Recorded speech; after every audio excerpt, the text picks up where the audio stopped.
Eh bien bonjour à toutes et à tous, j'espère que vous allez tous et toutes bien. On se retrouve aujourd'hui pour parler du tome 4 de World Finest. Voilà, réalisé par Dan Mora et Mark Waid. Enfin, Dan Mora au dessin et Mark Waid au scénario tout simplement. Alors, World Finest, de quoi ça parle tout simplement?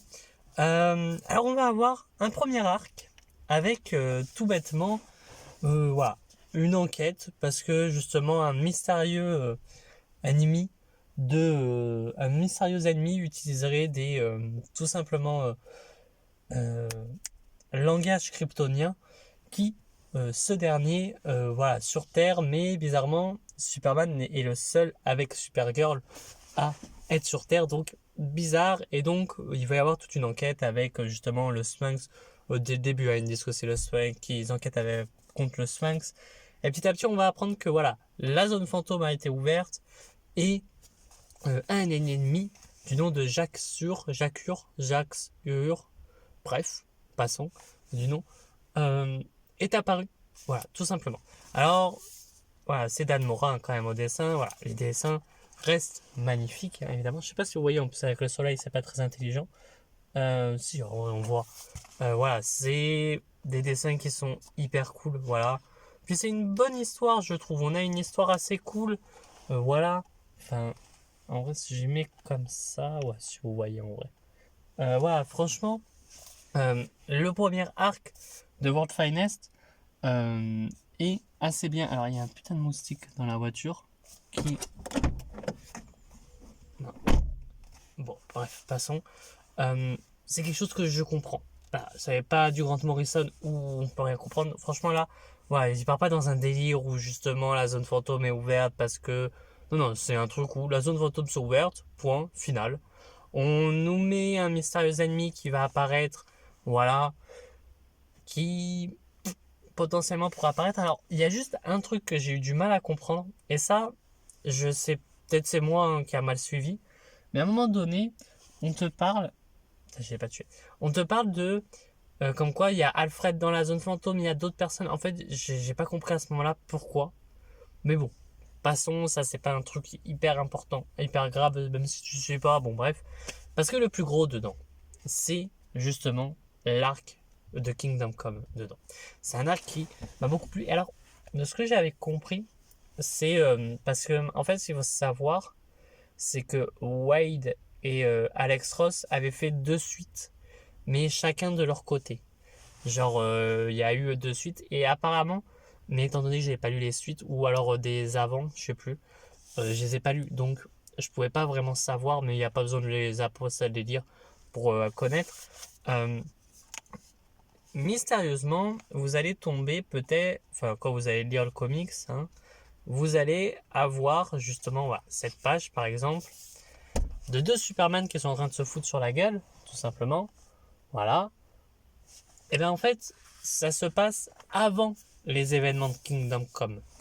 Tout simplement, ça se passe avant que Superman ait justement la tenue. Vous allez rien voir. La tenue comme ça. C'est voilà, ça se passe avant. Et franchement, j'aime beaucoup. J'aime beaucoup ce que j'ai lu. J'aime beaucoup. Alors bien sûr, là, c'est voilà, Superman va essayer de retrouver David qui a été dans le tome 2. Voilà. Alors, qui était dans le tome 2 tout simplement, qui justement euh, est reparti, je sais plus trop pourquoi. Ça fait un moment que le tome 2 est sorti, je crois l'année dernière. De toute façon, je l'avais fait sur la chaîne.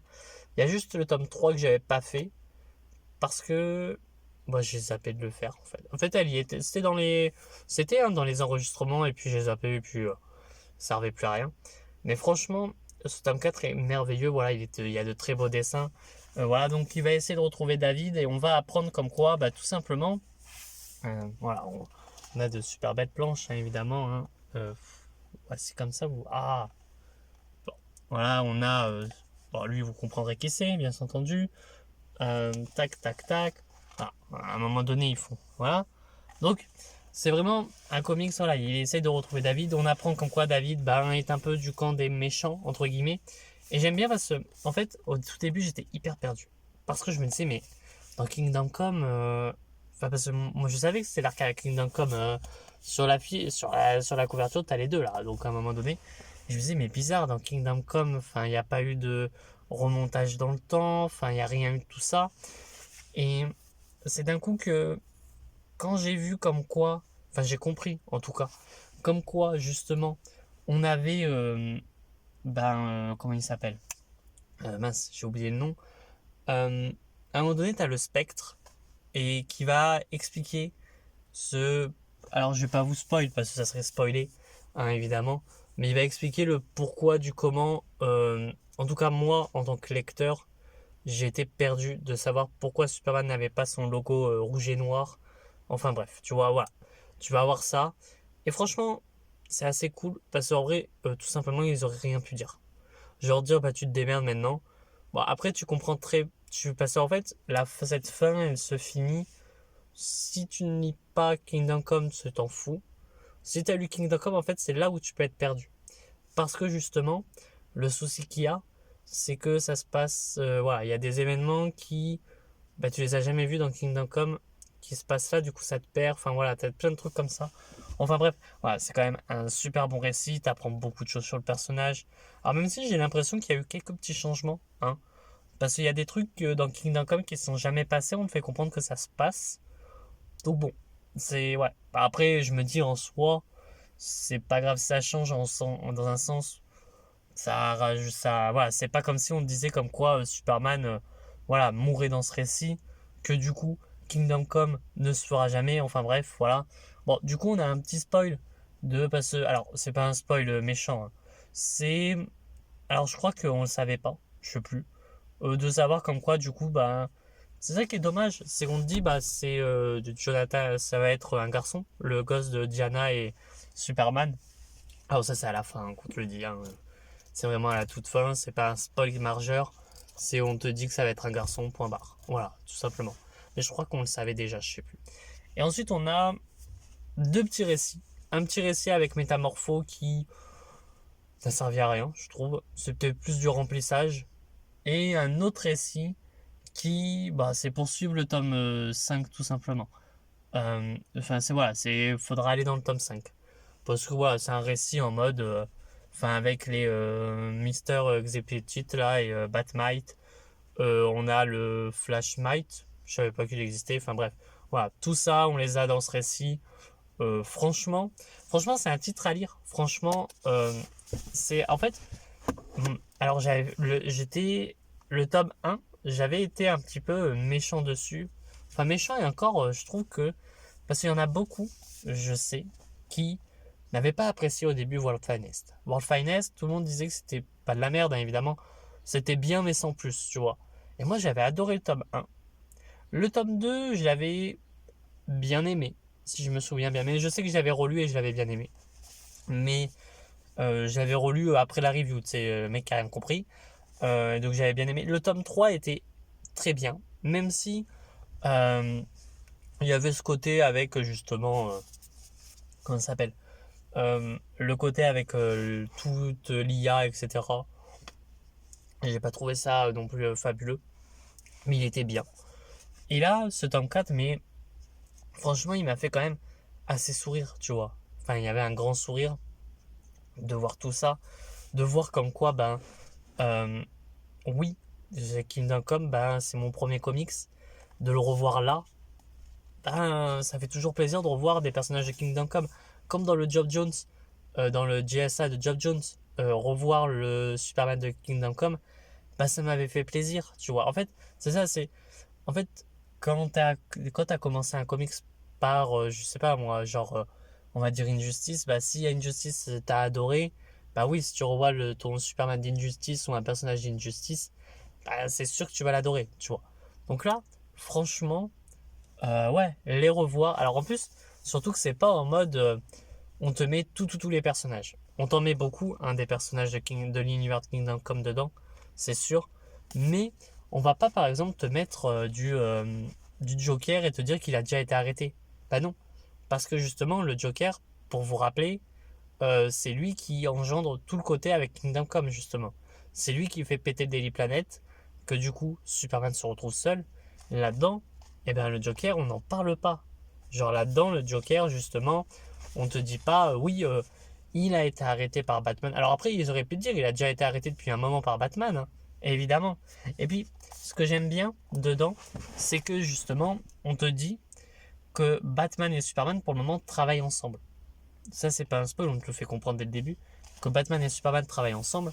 Et justement, en fait, dans Kingdom Come, bah, ils se battent un peu, les deux. Alors, pas totalement, évidemment, mais voilà. Franchement, c'est un récit à lire. Vraiment. En plus, surtout que là. Alors, après, du coup, ça se passe des années avant Kingdom Come. Parce que Green Arrow, il est encore tout à fait jeune. T'as un Green Arrow qui est tout à fait jeune. T'as. Alors, ce qui est bien. Alors, ce qui est drôle. Et du coup, ça, dans Kingdom Come, on l'a pas eu. C'est qu'on a Nightwing. Mais Nightwing était Red Robin. Alors, est-ce qu'il a changé ensuite? Je sais pas. Mais du coup, on a Nightwing en fait. On n'a pas Red Robin. C'est peut-être le seul défaut. Mais franchement, sinon, le récit, il est assez cool dans l'ensemble. Franchement, il se lit très vite. Voilà, je sais plus quel prix il coûte. Je crois 25 euros. Mais franchement, si c'est 25, vous en avez totalement pour votre argent, hein. Franchement, c'est pas un récit qui... T'es en mode, putain, fais chier, j'ai plus envie de lire. Non, non, c'est un récit qui, franchement, se lit très vite. Qui est assez cool à lire. Et évidemment, qui franchement... voilà, ça se lit très vite, assez cool. Et en fait, c'est même un récit qui, pour moi, pour le moment, un World Finest qui ne m'a jamais déçu. Peut-être à part le tome 3, mais bon, c'est un tome 3. Oui, c'est parce qu'en plus, ça a emmené sur ça. Donc en vérité, voilà, après, peut-être, après World Finest tome 5, je sais pas ce que ça vaut. On verra quand il sortira, parce que du coup, il y a un tome 5 de prévu. Franchement, alors après, bon, ce serait peut-être bien de se grouiller, parce que bientôt en VO, il y a Absolute Power qui débarque, il y a une nouvelle ère qui débarque, il nous manque du Nightwing Infinite encore, le tome 7, il va nous manquer, comment ça s'appelle, bah là, pour le moment, World Finest, il n'est pas annoncé, il va nous manquer aussi le Poison Ivy, donc ça serait bien de se dépêcher, Urban, à un moment donné, parce que, justement, s'il y a la nouvelle ère qui débarque, peut-être essayer de faire comme quoi la nouvelle ère se passe en même temps que celle en VO. Enfin, au moins avoir un petit décalage, mais pas de beaucoup. Parce que si en plus, du coup, tu suis tout ce qui est en VO, enfin en VF, imaginons ils sortent Absolute Superman là, mais le Dawn of Superman n'est toujours pas, enfin, tu vois, fini. Tu vas plus savoir quoi en faire. Ou tu vas te dire, bah, je vais commencer d'abord mon Dawn of Superman, je vais le finir. Et le Absolute Superman, je le commencerai plus tard, tu vois. Donc bon, ça serait bien de se grouiller un petit peu. Enfin bref, voilà. Mais sinon, voilà, c'est un excellent récit. Après, le seul défaut, mais ça se verra pas. Ça se verra pas. Non, ça se verra pas. Ah, peut-être que si. Là, enfin, je sais pas si vous voyez. Mais je sais pas, moi j'ai acheté la couverture, était un peu abîmée, quoi. Enfin voilà. Je sais pas ce que. Alors, c'est pas la faute d'Urban en soi. Mais ouais, c'est un peu chiant parce qu'en plus, le JSA Chronicle c'était pareil. Et en plus, moi, du coup, mon JSA Chronicle, j'ai toujours pas. Franchement, là où j'habite, j'ai toujours pas mon GSA Chronicles, il est toujours à revenir. Enfin, il arrive quoi. Donc bon, c'est dommage. Moi, j'aurais aimé avoir justement, enfin, le GSA Chronicles, même vous en parler après, bon, vous en parler très prochainement, bien plus tard, parce que tout simplement, j'ai pas lu encore les autres GSA. Je veux les lire, j'ai pas le temps, donc je les lis pas. Tout simplement, peut-être que je les lirai quand vraiment j'aurai emménagé dans mon chez-moi. Je les lirai, j'en ferai des reviews, c'est sûr. De toute façon, il y a tellement de comics que j'ai à lire que je pense que même pour un mois, un an, j'ai des vidéos sur les comics pendant un an, hein, encore. Donc ça, il n'y a pas de souci là-dessus, même si j'en achèterai d'autres évidemment. Enfin bref, voilà, sur ce, lisez le World Finest, hein, qui est excellent, le World Finest tome 4 qui est excellent, faut le lire à tout prix. C'est un excellent récit, en plus voilà, vous avez un premier arc qui est tout calme, le second qui est assez cool hein, dans son ensemble, et après deux petites histoires qui, avec Métamorphose, je sais pas où ça va mener, peut-être que ça mènera à rien. S'ils disent que ça se passe un petit peu avant le tome 3 ou après, je sais plus. Et vous avez ce qui va arriver dans le tome 5, tout simplement. Enfin bref, sur ce, n'hésitez pas à vous abonner, à liker et à partager la vidéo. Et moi je vous dis à très bientôt et à très vite pour de prochaines vidéos. Allez, ciao tout le monde!